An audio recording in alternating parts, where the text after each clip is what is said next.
Now, if I open this up, take a closer look, you'll see how this all looks. The clutch is already attached to it when you receive the hi-hat. Now, this is just a dummy plate.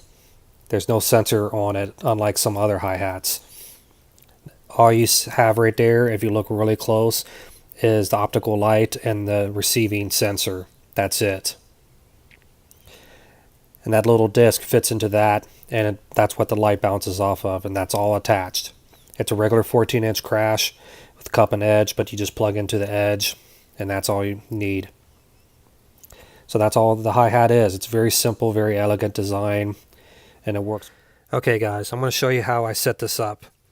Now from the home screen, you want to go to trigger. Now it's usually going to say kick, so you either hit this and press hi-hat, or you can hit auto select and hit the pad. But then you want to turn off auto select, that way if you touch another pad it doesn't change. Now typically it's going to look like this. You want to hit input setting and adjust your ghost notes. So you want it to be able to capture your ghost notes very easily. About 12 is usually the setting when you put it on VH13. I like it best there. So then you go to capture top velocity. Now this is where you want to hit the pad at your normal hard hits. For me, it's full wrist stroke, just like in proper percussion, or how you're taught in percussion, proper technique. Others, it's going to be a full arm stroke, but you have to keep in mind these are electronics. So if you're hitting it full arm stroke, not only you're hitting it very hard, but there's certain environments where that's not ideal, and people are going to be hearing the whack sound of the Tupperware, as a lot of people like to call these cymbals, whether it's Roland, Alesis, Yamaha, or even ATV. They got the Tupperware sound. So you want to keep that in mind. So you want to play with this and hit it your normal hard loud hit, all right, and then hit store. Now you want to do the same thing with edge switch. Now why you want to do this with capture top velocity edge switch, it's because the piezo is still being activated. The switch is just telling if it's been hit, or if the edge has been hit. Then it uses the piezo to gauge how hard to hit. So that's why you still want to do this. Now hi-hat control position. Now this is where you're going to go and do the capture close open position, just like on any other pad. Now keep in mind, there's one thing that I found. When I do this, usually the extra tight tends to be a lot lower than 100. And that means I'm pressing really hard on it. Some other people, it's going to be higher or lower. But I like to be able to get that nice close chick sound, and then only get the pop, real tight pop sound if I'm pressing hard on it.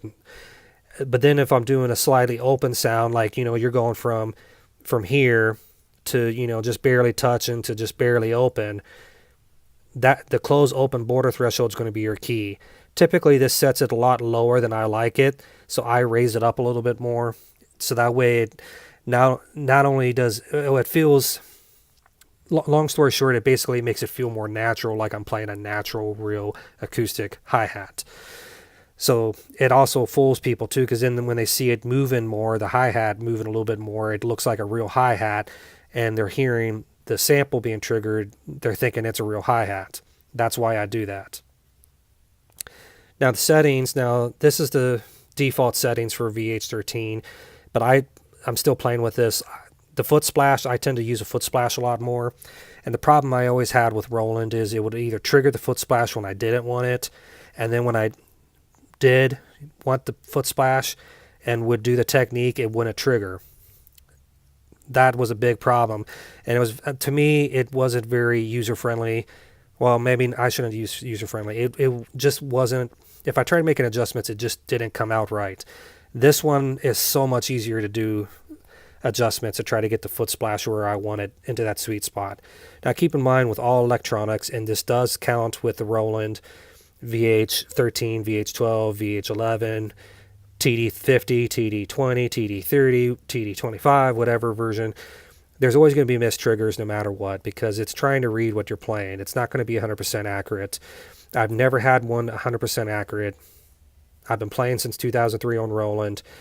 But I tell you what, this Pearl Mimic is the closest, but it's still going to have some slight mistriggering. So keep that in mind. If anybody from the Roland side is dissing this, they're just blowing smoke up your what. All right, this is the real deal. Pro Mimic's the best one, but I know the cost is high for a lot of people, so I hope maybe eventually they'll come out with a less affordable one or a less inexpensive one, but still have all the great features that make this Mimic Pro possible. So give a shout out to Pearl, thanks again. But going back to this is how I have it all set up. Now you can play with it more if you want, and I'm still finding my sweet spot, but again, I mean, this is just very, very user friendly. All right, and once you back out of it, it's saved.